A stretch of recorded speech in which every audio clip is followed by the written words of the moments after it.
Todos vamos dar continuidade à nossa disciplina. Falaremos sobre a segunda parte de segmentação. O primeiro algoritmo que nós veremos é o Camis. Assim como outros algoritmos, né, ele não é um algoritmo direto de segmentação, ele é um algoritmo de classificação não supervisionado. Então, nessa aula, nós utilizaremos outros algoritmos de classificação. Qualquer algoritmo de classificação pode ser utilizado como segmentação, basta apenas fazer algumas adaptações. O algoritmo do Camis funciona como um particionador, né? Ou seja, ele é não supervisionado, então ele vai dividir em K grupos, onde K é a quantidade de grupos que o usuário deve informar.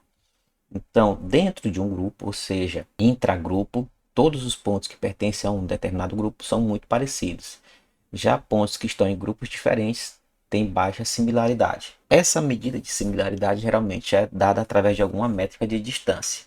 O funcionamento é basicamente K é a quantidade de grupos ou clusters onde o usuário informa. Inicialmente cria-se K centroides, pode ser um ponto já existente ou pode ser um ponto virtual, qualquer que seja. Após a escolha ou criação dos K-centroides iniciais, será feita o cálculo da distância de cada ponto para cada centroide. E esse ponto será agrupado para o centroide mais próximo que ele tiver. Então faço isso para todos os pontos e nós teremos ao final da primeira etapa os pontos agrupados em K grupos.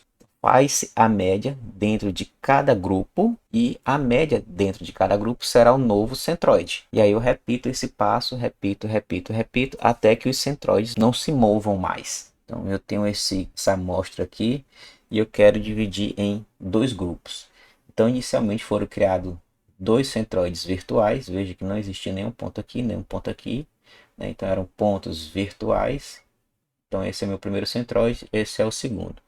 Então eu pego esse ponto aqui, por exemplo, e calculo a distância desse para esse. Como esse ponto aqui é mais próximo desse, então ele ficará com o rótulo ou label, a tarja, igual a tarja que tem aqui, dizendo que esse ponto pertence a esse grupo. E eu faço isso para todos os demais pontos. Ao final da primeira rodada, análise de todos os pontos, nós teremos os pontos que estão marcados de acordo com um dos centroides. Todo mundo que está de azul pertence a esse grupo, todo mundo que está de vermelho pertence a esse grupo.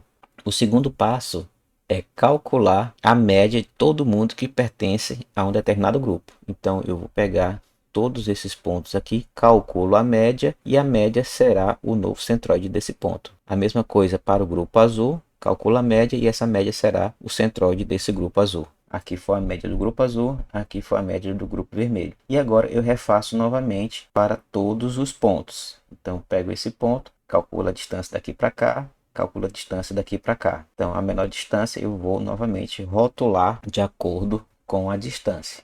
Na segunda etapa, todos os pontos estão classificados aqui, todos os pontos estão classificados aqui, cada um com seu grupo. Refaço novamente.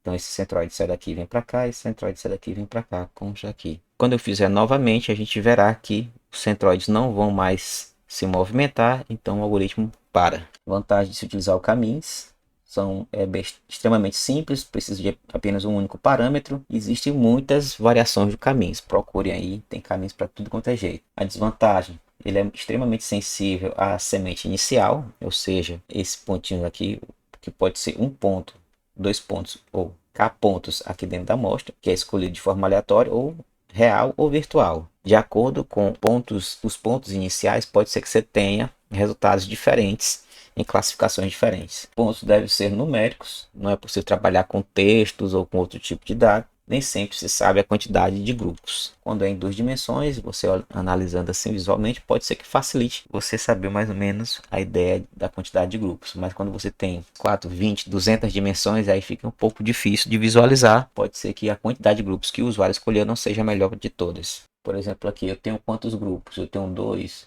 eu tenho 6 grupos. Se nós dividimos em dois grupos, podemos ter essa distribuição. Se nós dividimos em 6, podemos ter essa distribuição. Se distribuirmos em 4, poderemos ter essa. Dependendo do ponto inicial que eu escolher, pode ser que eu tenha até uma distribuição diferente dessa. Caminhos onde a distância aqui é só o nível de cinza, não é o XY. Então eu calculo a distância do nível de cinza do pixel da imagem para um nível de cinza virtual. Então aqui tem um 2 níveis de cinza, 3 níveis de cinza, 4 níveis de cinza, 5, 5, 5. Então veja que dependendo dos pontos iniciais, a segmentação é diferente. O DBScan, ele é um algoritmo também não supervisionado, não precisa de treinamento, baseado em densidade, ou seja, da distribuição dos pontos em um determinado espaço. Ele introduz o conceito de ruído, e os grupos podem ter tamanhos e formatos arbitrários. Diferente do caminho, geralmente ele tende a distribuições circulares. Já o DBScan não. O formato pode ser qualquer um que seja. Para o DBScan nós precisamos de poucos parâmetros. Nós precisamos do EPS, que é o epsilon ou o raio. Ou seja, você vai ter um ponto qualquer e você vai informar a distância que você quer analisar. Min points é a quantidade mínima de pontos para eu considerar uma determinada vizinhança. E baseado nesse min points e no raio, nós classificaremos os pontos em 3 grupos. O núcleo tem a pelo menos min points vizinhos em um raio EPS. Ou seja, para eu classificar um ponto de núcleo, ele tem que ter, por aqui, nesse exemplo aqui, ele tem que ter no mínimo 4 vizinhos. Então, por exemplo, aqui, esse é meu raio EPS. Dentro desse raio, 1, 2, 3, 4. Então ele é considerado um núcleo. Esse daqui, dentro desse raio aqui, ele tem 1, 2, 3, 4, 5. Também é núcleo. 1, 2, 3, 4. Também é núcleo. Já esse daqui, ele cai como borda, porque ele não é núcleo, mas está dentro de um raio, dentro de EPS, da vizinhança de alguém que é núcleo. Então, por exemplo, esse daqui, ele não tem 4 vizinhos, só tem 2 vizinhos aqui dentro dessa região. Porém, ele está dentro da vizinhança de alguém que é núcleo. Então, ele é considerado ponto de borda. E este pontinho aqui, ele cai como ruído, porque ele não tem min points, vizinhos. Dentro dessa vizinhança aqui não existe min points. E ele não está dentro de um raio de alguém que é núcleo. Então, o primeiro passo é encontrar um ponto que seja núcleo, considerando EPS e considerando min points. E aí, encontrado o primeiro ponto de núcleo, eu crio um grupo. Nesse grupo, eu vou encontrar todos os núcleos alcançáveis, ou seja, dado a minha região, todos os pontos que estiverem dentro dele farão parte desse grupo. E aí eu vou expandindo para os próximos, para os próximos, para os próximos. E depois encontrar todos os que são bordas. Quando eu não conseguir mais crescer, eu vou tentar procurar um outro ponto que ainda não foi classificado e formar um novo grupo. Volta tudo novamente. Parar quando mais nenhum ponto puder ser atribuído. Quem não tiver é porque é ruído. Então ele pode funcionar muito bem onde o caminho falha. Por exemplo, aqui se eu considerar apenas as distâncias aqui, pode ser que o caminho divida esse daqui para cá um grupo, daqui para cá outro grupo. Já o DBScan não, ele consegue procurar grupos que estão em distribuições não circulares. Por exemplo, aqui ele poderia pegar da metade para cá, formar um grupo, da metade para cá, formar outro grupo. Então vejo que baseado na densidade, ele consegue formar grupos perfeitamente, né? Então aqui ele gerou 1, 2, 3, 4, 5, 6 grupos e o grupo de ruídos. Aqui é outro exemplo clássico onde o caminho falharia consideravelmente, né? Então vejo que aqui ele consegue, dada a densidade, formar esse grupo, esse maior, esse e esse. Então ele é independente da forma do grupo. Por quê? Porque ele é baseado em densidade. A desvantagem é que ele é muito sensível ao raio e à quantidade mínima de pontos de vizinhos. Um EPS grande pode unir grupos. Um EPS pequeno pode gerar muitos ruídos ou vários subgrupos pequenos. E a quantidade mínima de pontos pode também aumentar a quantidade de ruídos. Pode haver falha em grupos com densidades distintas. O KNN é um algoritmo de classificação supervisionado. Nesse caso, você precisa rotular os dados antes de aplicar o algoritmo.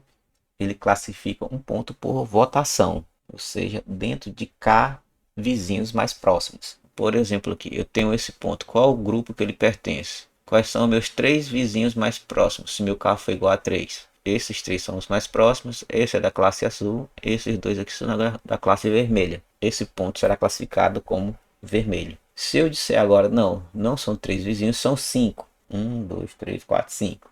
Então a classificação já muda, porque nós teremos agora, em vez de 2, nós teremos 3. Então sairia da classe vermelha para a classe azul. KNN ele é sensível à quantidade de vizinhos. Então eu tenho aqui com K igual a 1, eu tenho essa segmentação.